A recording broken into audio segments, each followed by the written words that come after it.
मैं सर अभी तक के एक मल्टीनेशनल कंपनी में था, तो मैं बाहर था, मतलब ज्यादातर मैं कश्मीर, इम्फाल, भूटान, यहाँ मैं डेम डिजाइनर था। और Okay, so अभी you मैं were basically Heidel dam designer. certainly Heidel designer, as well as I also have worked as a quality control manager in Jamnagar, Chittorgarh, like this process. Particularly, my concern about the Reliance. I was there in Reliance. Okay, okay, okay, okay. मैं अभी sir छोड़ करके बुरहानपुर आ गया हूँ। अब मतलब मेरी wife यही प्रिंसिपल है बुरहानपुर में। ओके, तो आपने सब कुछ क्यों छोड़ दिया? अभी तो आपकी कोई खास उम्र नहीं है। उम्र हाँ, मैंने कहा अभी तो आप जवान हैं। नहीं सर, 60 के ऊपर हो गया। नहीं वो तो 60 बच्चों का के तो लिए जवान होता है। सर फिर क्या है, बच्चों के लिए थोड़ा सा मेरे को आना पड़ा। फिर मैंने यहाँ एज ए कंसल्टेंट वर्क शुरू किया। अच्छा, और एज ए बिल्डर वर्क भी शुरू कर दिया। 2 मकान बनाए, उनको बेच रहा हूँ। और जो अच्छा। पब्लिक के लिए भी काम कर रहा हूँ, थोड़ा कंस्ट्रक्शन का। Very good, very good, very good, बहुत ही अच्छी मैं बात। काफी दिन से आपसे फेसबुक से जुड़ा हूँ, आपको याद नहीं होगा। हाँ हाँ। आज आज आज मैंने आपका नंबर देखा, फिर मैंने कहा चलो चलो सर आपसे बात करेंगे। नहीं नहीं, it's great, it's great. Basically 60 वर्ष के बाद जो है सही दायित्व के निर्वहन की जिम्मेवारी बनती है। जी जी जी क्योंकि क्या जी। होता है, उसके पहले हर आदमी अपने जॉब में जो जो कर रहा है उसमें वो लगा रहता है। 60 वर्ष के बाद उसे थोड़ा सा ब्रीदिंग स्पेस मिलता है, और हाँ उस हाँ। ब्रीदिंग स्पेस में उसे फिर देश की बात सोचना चाहिए।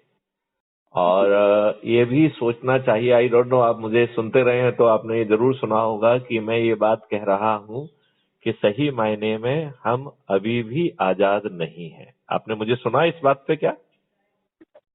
सर ये है ना, बहुत लंबा सब्जेक्ट है। मैं आपको पढ़ता हूँ हमेशा। तो मैं नहीं, आपको लंबा पढ़ता तो हूँ। है, देखिए लंबा हाँ तो है, लेकिन उतना ही जरूरी भी। जी। आप मेरी बात समझ रहे हैं ना? ये बहुत मैं ही समझ रहा ज्यादा हूँ। जरूरी विषय है, जी जी क्योंकि इसको मुझे लगता है कि नजरअंदाज करने से कहीं ना कहीं हम जड़ पे अपना समाधान लेके नहीं आएंगे। मतलब हम जो है, यदि, क्योंकि जब तक हम अपनी सोच नहीं बदलेंगे। सर, मैं इस संबंध में एक चीज बोलना चाहता हूँ। हाँ मैं हाँ, अक्सर बोलिए। आपको करता हूँ। हाँ हाँ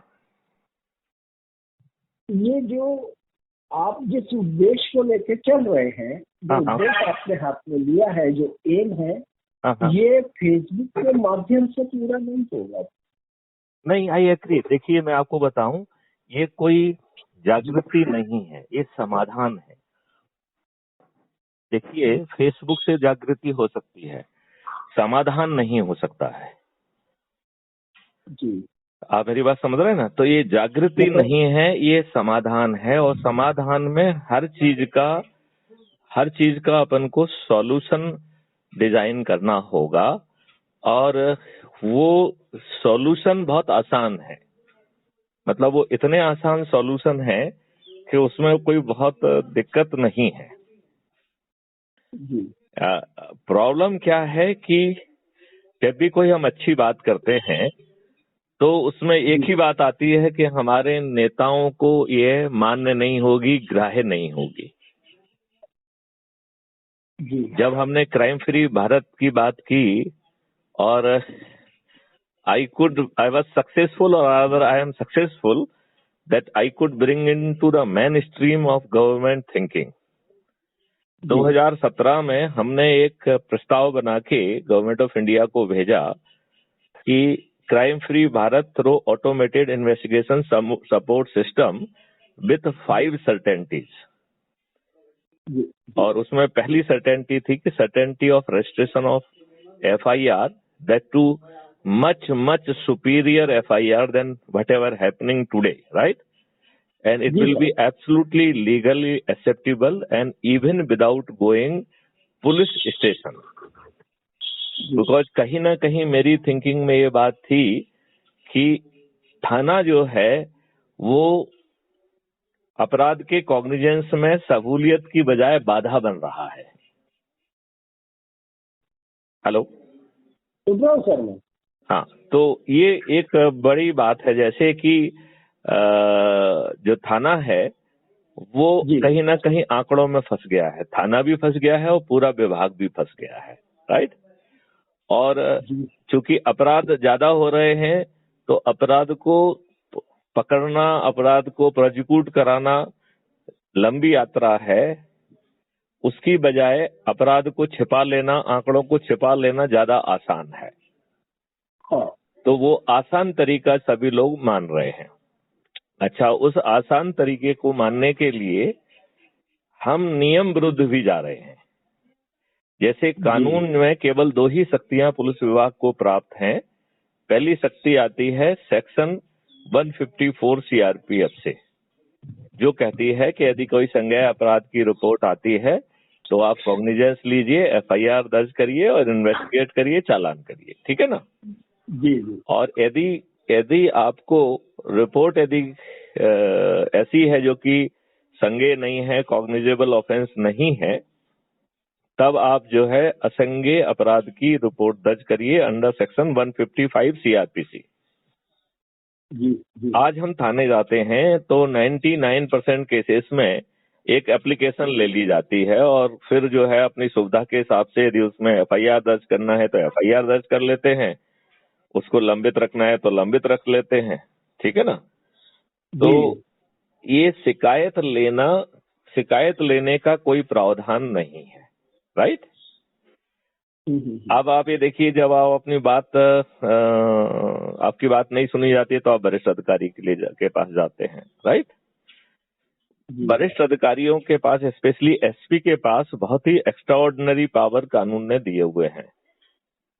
चूंकि आप लोग जो है कानून से कम आप लोगों का वास्ता पड़ता है, इसलिए शायद आपको उतनी जानकारी नहीं होगी। लेकिन 154(3) मतलब 154(1) में हम थानेदार हमारा एफआईआर दर्ज करता है और उसी सेक्शन का जो सब सेक्शन 3 है उसमें ये कहा गया है कि यदि थाना प्रभारी आपकी बात नहीं सुनता है तो आप एसपी के पास अप्रोच करिए। एसपी आपकी बात सुनेगा, आपका जो है एफआईआर दर्ज करेगा, या तो वो खुद इन्वेस्टिगेट कर सकता है या अपने किसी भी सबऑर्डिनेट को वो इसकी इन्वेस्टिगेशन दे सकता है, ठीक है ना। और जिस सबऑर्डिनेट को वो इन्वेस्टिगेशन देगा उस अधिकारी को इस पर्टिकुलर केस में थाना प्रभारी के समस्त अधिकार प्राप्त हो जाएंगे। ये बहुत एक्स्ट्राऑर्डिनरी पावर है, क्योंकि यदि मान लो अज्यूम करिए कि एसपी के कार्यालय में एक हवलदार रमेश सिंह है, राइट, और एसपी ने वो केस जो है ना रमेश सिंह हवलदार को दे दिया कि आप इसकी जांच करिए। तो हवलदार रमेश सिंह जो है will have all the legal power of SHO for that particular case। देखो वो तो उसके पास तो सर मुझे ऐसा लग रहा है कि उसके पास एसपी के पावर आ गए फिलहाल। नहीं, एसपी के नहीं, थानेदार के पावर आ गए। थानेदार के पावर आ गए हैं, एसएचओ के पावर आ गए हैं उसके पास। Legally he is having all the power of SHO, right. इसका मतलब है कि उस हवलदार को फिर थाने जाने की जरूरत नहीं है, वो अपने स्तर पर चालान काट सकता है और अपने स्तर पर ही उसे चालान पे खुद हस्ताक्षर कर सकता है, राइट। आज हमारी 90% प्रॉब्लम ये रहती है कि हमारा थानेदार सुनता नहीं है और उसी थानेदार के पास हमारी एप्लीकेशन पहुंच जाती है और वो उसको गोलमोल कर देता है, राइट। अब यदि हम उसी थानेदार के पास भी भेजते हैं तो हमें यदि सिर्फ भाषा बदल दें, अभी हम क्या लिख देते हैं उसको, for inquiry and report, right. यदि हम इंक्वायरी एंड रिपोर्ट की बजाय यदि ये लिखें कि ये जो हमें आवेदन प्राप्त हुआ है प्रथम दृष्टया इससे इन धाराओं का अपराध बनता है, कृपया आप बताने का कष्ट करें कि आपको ये इन धाराओं का अपराध क्यों नहीं लगा। केवल इतनी बात लिख देंगे तो थाना प्रभारी के होश उड़ जाएंगे कि नहीं उड़ जाएंगे? हाँ। नहीं, वो तो आपको तो रखा हुआ स्टोर में। अच्छा, अब क्या होता है, जब आप इंक्वायरी एंड रिपोर्ट लिखते हो तो थानेदार को असीमित पावर मिल जाते हैं। वो बिना जांच किए, बिना कुछ लिखे गोलमोल टाइप की चीजें लिख देता है कि शिकायत बढ़ा चढ़ाकर देना पाया गया, है कि नहीं? जी जी हाँ। तो बेसिकली प्रॉब्लम ये है कि थाना प्रभारी कॉग्निजेंस नहीं लेता है, ये सभी समस्याओं की जड़ है। और विभाग भी आंकड़ों को छिपाने के लिए थाना प्रभारी से उसे जिस ढंग से पेश आना चाहिए उस ढंग से वो पेश नहीं आता है। वो कहीं ना कहीं अपराध को छिपाने में उसका भागीदार बन जाता है, क्योंकि उसे भी रुचि है कि कैसे भी अपराध छिप जाए। हाँ, जिससे आंकड़े कम दिखें और वो ज्यादा एफिशिएंट दिखे। और यही बात सरकार को भी सूट करती है, क्योंकि यदि आंकड़े बढ़ते हैं तो फिर सरकार को विधानसभा में जवाब देना होता है। तो वो सब चीजों से उसको काफी कुछ सहूलियत मिल जाती है यदि उसे अपराध पंजीयन ना करना पड़े। क्या आप इस बात से सहमत हैं? जी बिल्कुल सहमत हूँ। तो इसमें जो पहली सर्टेनिटी है क्राइम फ्री भारत में, वो इसी बात की है कि एफआईआर दर्ज होगी थ्रू डिजिटल सिस्टम, और वो सिस्टम बहुत पावरफुल होगा। उसमें ऑडियो वीडियो रिकॉर्डिंग होगी, डेट टाइम लोकेशन से वो लॉक हो जाएगा, हैश वैल्यू ब्लॉकचेन टेक्नोलॉजी से वो प्रोटेक्ट हो जाएगा, और उसमें कोई भी छेड़छाड़ करने की हैसियत में नहीं रहेगा। राइट? अब यदि उसमें भाषा की प्रॉब्लम है तो उसमें एक लैंग्वेज इंटरप्रेटर आ जाएगा, तो language interpreter will become additional witness. Right? हाँ, राइट। अब सेक्शन, कानून के सेक्शन लगाने के लिए बैकएंड इंजन में एआई काम करेगी, आर्टिफिशियल इंटेलिजेंस, तो वो सेक्शन लगा देगी। लेकिन सिस्टम जानबूझ के वो लीगल इंटरप्रेटर के पास भी जा रहा है। राइट? क्योंकि वो और विटनेस क्रिएट करना चाहता है। राइट?